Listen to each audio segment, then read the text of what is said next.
All right. So, in fact, we have it on one of our banners here.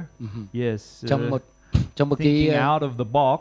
Trong một cái banner ở trên hội trường chúng ta đây có một cái từ mà chúng ta nhắc đến, đó là cái tư duy. So many of us suy nghĩ vượt ra ngoài khuôn khổ. Innovation is thinking out of the box. Và cái đổi mới sáng tạo ấy, nó đòi hỏi chúng ta phải suy nghĩ vượt ra ngoài khuôn khổ. Of course, the problem is that when we are born, they put us in a box. Nhưng mà khi mà chúng ta sinh ra đời, chúng ta đã nằm trong cái cũi rồi. In a box, and you have ta đến trường chúng ta cũng ngồi ở trong những cái bàn học chật chội. Rồi chúng ta có những cái ranh giới bằng màu chẳng hạn. You live at home. Chúng ta sống ở trong những cái căn hộ cũng là những cái hình hộp. Tell you to put the things in the box. You go to the office. Chúng ta đến văn phòng chúng ta cũng phải ngồi ở trong những cái ô. Put you in another box. We deliver your lunch in a box. You want to buy a house, buy another box. Mua nhà cũng vậy, nó cũng sẽ là những cái khối. And xin lỗi, but when you finish, you go to another box. So khi đến hết cuộc đời chúng ta lại chui vào cái hòm của mình. So it's like you're always facing restrictions and barriers on what you're doing. That's part of life. Thì trong cuộc sống chúng ta luôn luôn bị hạn chế bởi những cái khuôn khổ. Of course, the irony of this is when we do Blue Ocean and we show you a template, we also have many boxes for you to fill in. Nghịch cảnh ở đây là chúng ta muốn suy nghĩ ngoài khuôn khổ, nhưng mà đến lúc mà tư duy theo những cái khuôn khổ này thì chúng ta lại phải đóng vào những cái actually mean about thinking out of the box? Và liệu cái nghĩa của cái từ gọi là suy nghĩ ngoài khuôn khổ là như thế nào? How do we do it? Làm sao chúng ta Some có thể làm được? people can do it naturally. Một số người rất là sáng tạo, người ta có thể thực hành sáng tạo một cách tự nhiên. Many people need this kind of process to thế nhưng mà đa phần cán bộ của chúng ta là người ta cần cái quy trình như này để mà giúp họ tư duy. So you've got the video queued up, right? Sprzedajemy coraz więcej pralek winiarek. Dowiedz się dlaczego. Cái ông đại diện bán hàng máy giặt thì thấy doanh số máy giặt tăng đột biến. Our network of relationship managers has the local expertise to help you make the most, whether in Liverpool, Dublin, or London.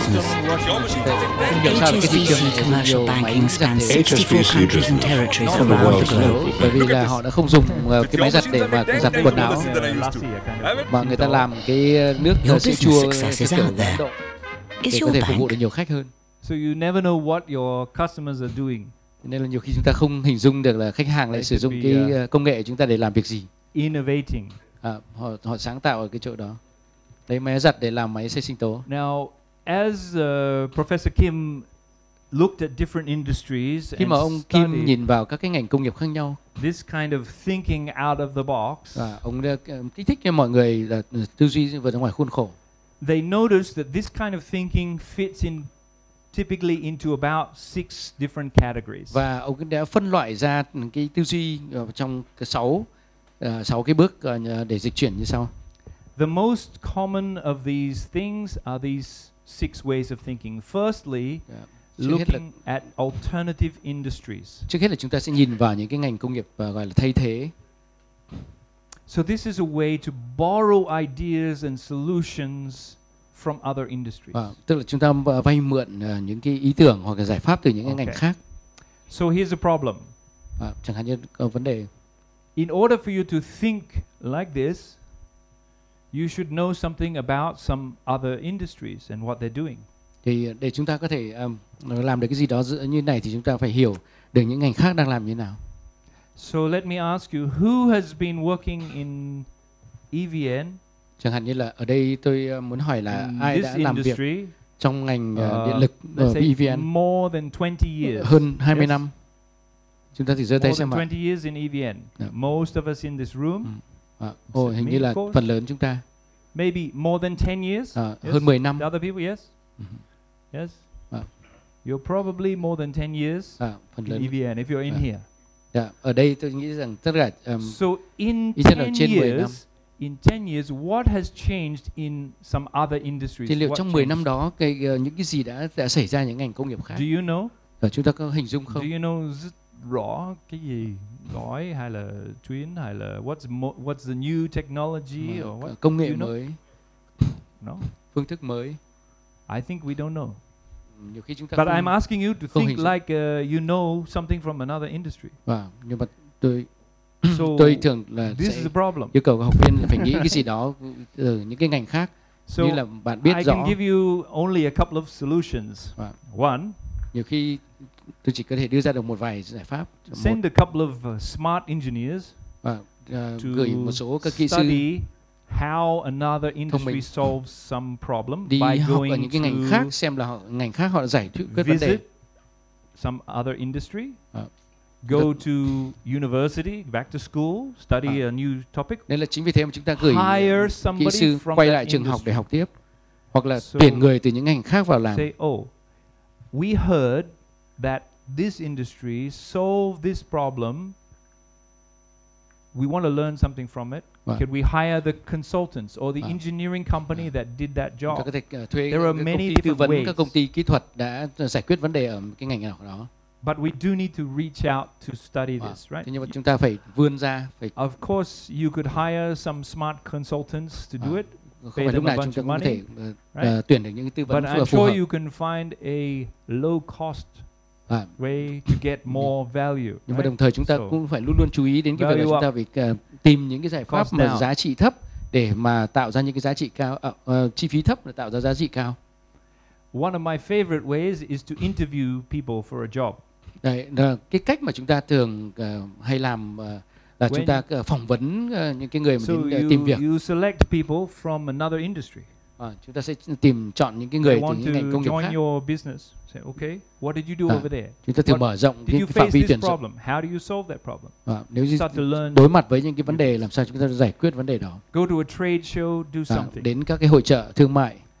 But know that you don't yet know everything.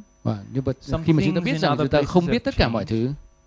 So find a way to borrow innovation hãy tìm những cái phương pháp và tìm những cái cách mà những ngành khác đang đổi mới sáng tạo.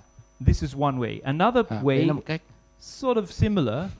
The second path. Cái lộ trình thứ hai is we borrow ideas from different vay parts mượn ý tưởng our industry. Từ những cái bộ phận khác ở trong cái ngành của chúng ta. So, for example, chẳng hạn, you might say, okay, I'm going to Japan. Chúng ta sang Nhật Bản. I'm going to see TEPCO. Chúng ta thăm công ty TEPCO.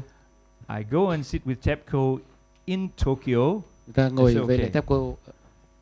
Next week, you have a weather forecast. You're going to have a hurricane.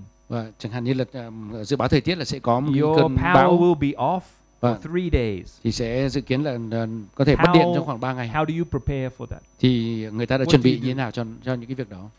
Because you need 22 gigawatts to power Tokyo. What will you do? Chẳng hạn như là một cái trung tâm như Tokyo cần đến 22 gigawatt. Problem, big problem? Is a big problem. Nếu như mất điện 3 ngày có phải là vấn đề lớn không? Rất lớn. So how do they prepare for that kind làm of sao người ta problem? chuẩn bị cho những cái You know, the Japanese have a certain way of doing things. Và họ có những cái cách riêng của người Nhật that they are giải quyết vấn đề. Họ chuẩn bị rất là sẵn sàng cho nhiều phương án. What is the plan? Could we learn something from the way they do it? Kế hoạch của họ là gì? Chúng ta có thể học được cái gì ở họ? I don't know. Could we learn something from the Germans? Chúng ta có thể học gì ở người Đức? From Australian, maybe, I don't know. Từ người Úc chúng tôi chẳng hạn. But can we borrow something from a different part of our industry? Từ những cái phần khác của cái ngành công nghiệp chúng ta. Okay. Now I'm going to skip into some examples quickly. Tôi cũng sẽ lướt qua, không dẫn đủ ví dụ ra được. I can just quickly show you these next 3 things. Buyer group is các nhóm khách hàng. Who makes the decisions? Ai ra quyết định. Product scope is the quy mô của dịch vụ cung cấp. We looked at this part, but what happens before this? Chúng ta đang nhìn đến những cái giai đoạn trong quá trình trải nghiệm này. Is there an opportunity for us to work before this part? Trước đó thì sao? What do we do? Chúng ta làm. What about after this? Và sau đó thì sao? As well as, of course, innovating during that process. Đấy thì cũng có những cái mô hình để chúng ta phân tích là trước, trong và sau. So path 5 is talking about emotional and functional orientation. And path 6. Trong cái lộ trình thứ 5 thì người ta nói đến cái việc dịch chuyển giữa cái chức năng và cảm xúc. Path 6 talks about what happens over time. Thứ 6 là cái gì xảy ra theo thời gian, tức là cái xu thế. So, in your notes you have some of this information. Cái tài liệu ghi chép của chúng ta. I just want to quickly highlight 2 areas for you to think about. Tôi chỉ muốn nhấn mạnh 2 điểm mà muốn là các quý vị suy nghĩ. In addition to this part, which is fairly obvious, thêm vào cái phân tích lúc nãy chúng ta vừa làm với nhau. So I want you to think about path 1. Chúng ta hãy suy nghĩ về cái lộ trình thứ nhất. Path 1 is looking at alternatives. Chúng ta phải nhìn vào các cái ngành công nghiệp thay thế. Now, I might be a little bit biased in this, but có thể là trong cái trường hợp chúng ta nó sẽ hơi bị khiên cưỡng. As you know, for the last 3 years, I've been working with trying to develop infrastructure projects in Myanmar. Tôi lấy ví dụ của cá nhân mình trong 3 năm trở lại đây thì tôi tìm cách làm những cái dự án về hạ tầng cơ sở ở Myanmar. So one of the problems is that Myanmar is very slow. The government is ở đấy mọi thứ rất là chậm chạp. There's some issues. Chính phủ thì còn thiếu năng lực. So getting clear decisions on different things quyết định is rõ ràng much more difficult cho than những cái việc mà nó cần cái quy trình như này thì rất phức tạp. At the same time, I'm Australian. Cùng lúc đó thì tôi là người Úc. And one fine day I want to move back to Australia, so I've been looking at projects in Australia. Một ngày nào đó thì tôi sẽ quay về Úc. So should I do a small solar project in Myanmar? Should I do a small solar project in thì liệu tôi Vietnam? Sẽ làm những cái dự án ở năng lượng mặt trời ở Myanmar, ở Việt Nam hay là Úc? Which one would be easier? Which one would be faster? Cái gì sẽ nhanh hơn, cái gì đơn giản hơn? Nó liên quan đến cái chữ productivity đó, năng lượng. Right. So I have to weigh up my alternatives as an investor. Độ đơn giản, độ tiện dụng. We all have alternatives. Thế nên là nhà đầu tư người ta luôn luôn nhìn vào những cái thay thế, những cái lựa chọn. Let's bear in mind that your customers also have alternatives. Thế nên chúng ta cũng phải ghi nhận là các khách hàng của chúng ta, đối tác của chúng ta cũng có những cái sự lựa chọn. They must try to solve it another way. Và người ta luôn luôn tìm cách giải quyết vấn đề của họ bằng những cái cách khác nhau. They may use a substitute. Người ta có thể sử dụng những cái phương pháp và thay thế. An alternative. Người ta hoặc những cái biện pháp tương tự. So we define a substitute as something that basically has the same function. Chúng ta tìm những cái thứ thay thế, tức là có cùng cái chức năng. But it's a slightly different nhưng mà có những cái cách thể hiện khác nhau. So should you eat cake or have ice cream? Ice cream is chúng ta ăn bánh ngọt hay là ăn kem? Right. But alternative, maybe I go and watch a movie. That could be. I want to have some fun. Chúng ta gọi là cái ý tưởng thay thế là thôi, thay vì ăn kem thì chúng ta đi xem phim. So either way, I'm going to spend money, right? The different things. Cách nào thì tôi cũng là cái cách tiêu tiền. Alternative, maybe I go to a restaurant or something, right? So there are different alternatives. Now, I want to show you the UPS slide. Okay, UPS. We're going to skip a few things here, but I want to show you this thing. Right. So lấy ví dụ về cái hãng UPS, cái hãng về bưu điện lớn nhất ở Hoa Kỳ. Okay, so UPS is not your industry. Nothing to do with your industry, right? It's not a uninterruptible power supply. This is a UPS đây không like phải FedEx. Là cái chữ viết tắt của cái gọi là cái nguồn điện dự phòng UPS, mà là tên của cái hãng vận tải của Hoa Kỳ. Now, one day a engineer, analyst in the company, một cái người chuyên môn phân tích số liệu ở trong công ty phát hiện ra rằng crazy idea, because in America, as you can in some intersections here, Hoa Kỳ you're allowed to turn right when it's a red light. Khi mà chúng ta ra đến đèn đỏ thì chúng ta được phép rẽ phải. So quan sát, đi chậm và quan sát. What they discovered is if they turn right all the time, as much as possible, don't turn left, turn right. If you have to do turn right, it's still faster than turning left. Thì anh mới phát hiện ra rằng là nếu những cái xe mà chở hàng để đi giao hàng ấy, mà cứ rẽ phải để đi đến cái địa điểm cần đến ấy, thì sẽ còn nhanh hơn là tìm cách rẽ trái. So what this ended up doing is it made it faster. Cái kết quả của nó là nó sẽ it saved nhanh hơn. Fuel. Sẽ tiết kiệm được nhiên liệu. And so they were able to deliver more packages with less vehicles. Có nghĩa rằng là về mặt năng suất là người ta sẽ chuyển được nhiều cái mặt hàng hơn trong cùng thời gian. So it's not automation or robots or đấy là AI cái quan sát rất là đơn giản, nó không phải là dùng robot hay là trí tuệ nhân tạo hay tự động hóa gì cả. Change in the way they did one small thing in their business. Cho nên nó chỉ là một cái thứ là thay đổi một cái hành vi ở trong kinh doanh thôi. Right? Do you wait at the traffic light to turn left? Chúng ta bởi vì bên kia là bắt buộc là anh phải đợi cái dòng xe nó đi qua rồi anh mới được rẽ trái. The corner 3 times. Hay là ta sẽ rẽ phải 3 lần để đi đến điểm. Right. So what does this mean for you? Cái điều này có nghĩa gì đối với chúng ta?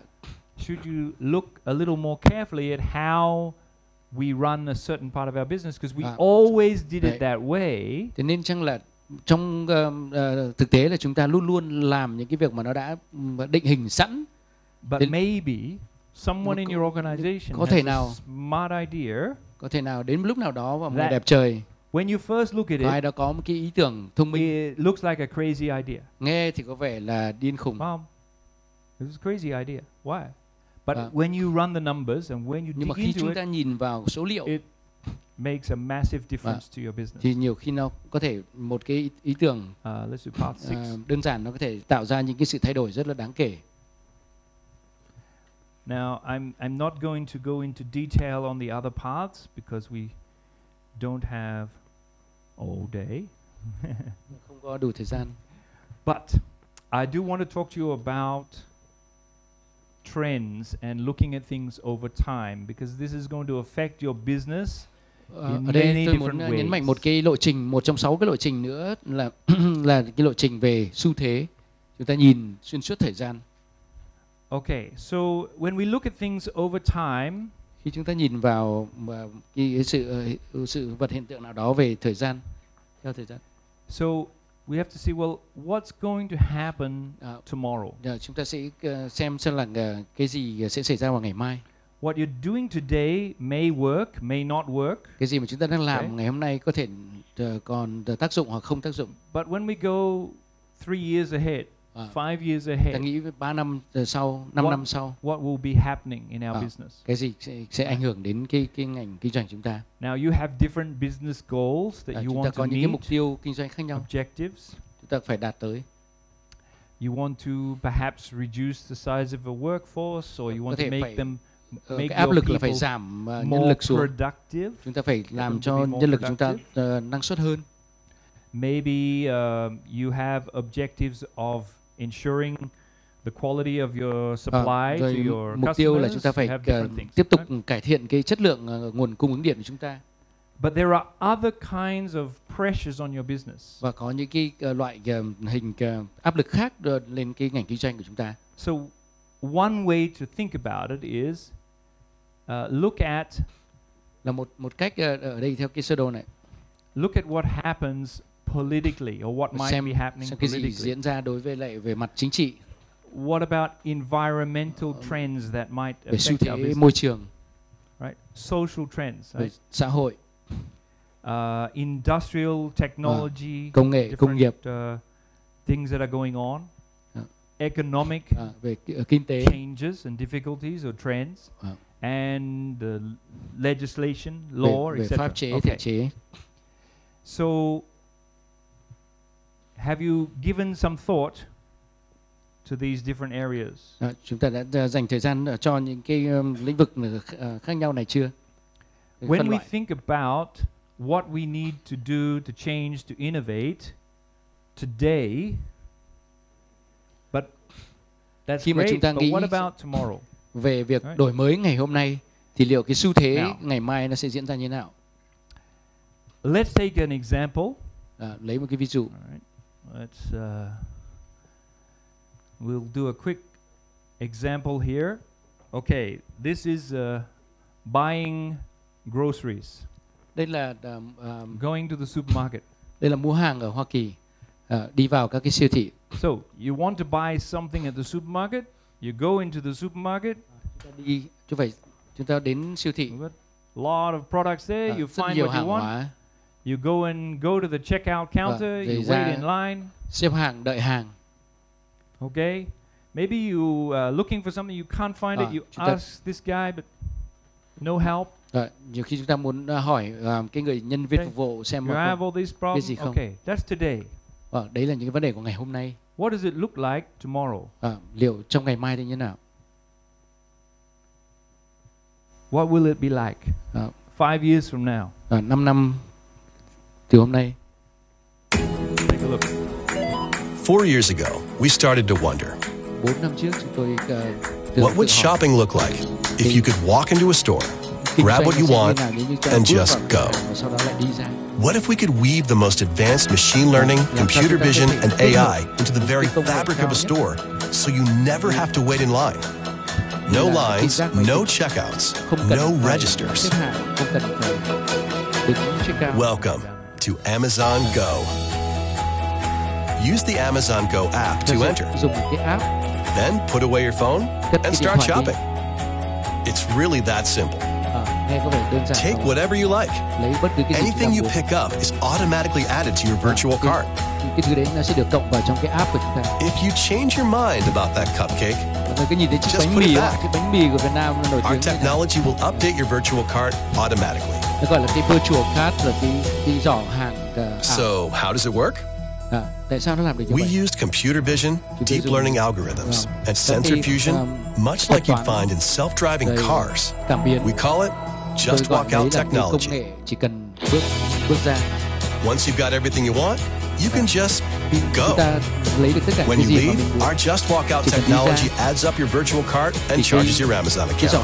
Your receipt is sent straight to the app, and you can keep going. Amazon Go. No lines, no checkout.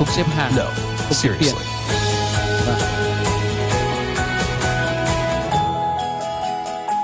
So it's already up and running. Amazon là một cái tập đoàn lớn nhất ở Hoa Kỳ bây giờ và không có cửa hàng, nhưng đến bây giờ họ lại có những cái cửa hàng kiểu này. So I guess this leads us to the point that we say, dẫn chúng ta đến một cái điểm. There are some things happening with technology we don't understand what it's going to do to our lives. Đấy, có những cái thứ mà xảy ra về mặt công nghệ không biết là nó sẽ tác động đến cuộc sống chúng ta sẽ như thế nào. So I can't predict the future for you. Tôi không thể dự báo được cái tương lai cuộc sống của chúng ta. But I know that things will change. Nhưng dường như tất cả chúng ta đều có cái cảm nhận rằng mọi thứ đang sẽ nhất định là sẽ phải thay đổi. So these kind of trends and things really fall into two categories. Những cái xu hướng như này sẽ rơi vào trong hai cái nhóm.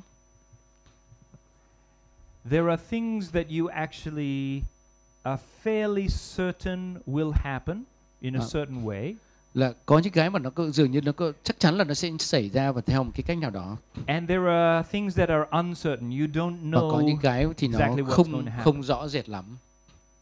Right, so we don't know what's going to happen with the economy, but we have a không biết là gì sẽ xảy ra với nền kinh tế. That things are going to keep going nicely for now, okay? Nhưng mà mọi người đang có cảm nhận tốt về cái xu thế kinh tế. But can you tell me what will the price of oil be in 5 years? Liệu chúng ta có thể đoán được là giá xăng dầu nó sẽ như thế nào trong năm không? The price of gas. Giá khí đốt. LPG. I don't know. LPG. The price of solar panel. Hay là giá của các cái tấm pin mặt trời. The price of batteries. Giá của các cái loại pin. A lot of things I don't know. Nhiều cái chúng ta chưa biết được. So it's uncertain. Đấy là những yếu tố mà không.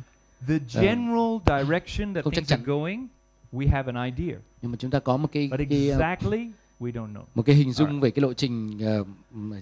So let's firstly deal with the thing that we know generally the direction.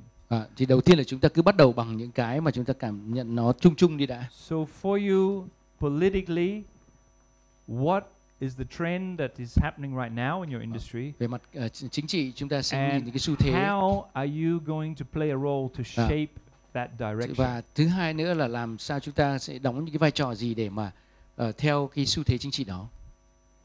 Okay. Environmentally, same question. Về môi trường cũng vậy. Socially, technologically. Xã hội, công nghệ. Right. So, an example. Ví dụ. Technologically, you know that change is coming. I noticed that EVN now has some new apps and things that you can pay your bill with the app. Tôi được biết rằng là EVN đã có những cái app để giúp tính tiền. Okay. So what about other areas of your business? Remember we talked this morning about different areas of the business. Sáng nay chúng ta nói về những cái mặt khác nhau trong kinh doanh. Can your staff do their job in an app? Liệu chúng ta có thể thay thế những cái công việc nào đó bằng những cái app, những cái ứng dụng di động hay không? Can we fill out a HR leave application on the app? Chúng ta có thể điền một cái phiếu xin nghỉ phép của nhân sự bằng app được không? Chưa? Right? Should be. Or we still have to print out the thing and we have to sign. Hay là chúng ta vẫn phải in ra và điền vào? Okay. So it's going to change though, right? Nhưng dường như đấy là cái xu thế mà sẽ thay đổi. Will it change this month? This Liệu year? có thể thay đổi tháng này không, năm này không? Or 2 years later? Hay 2 năm sau? It's up to you. Tùy thuộc vào quý vị. Nhưng mà nó sẽ xu hướng là nó sẽ thay đổi. Okay.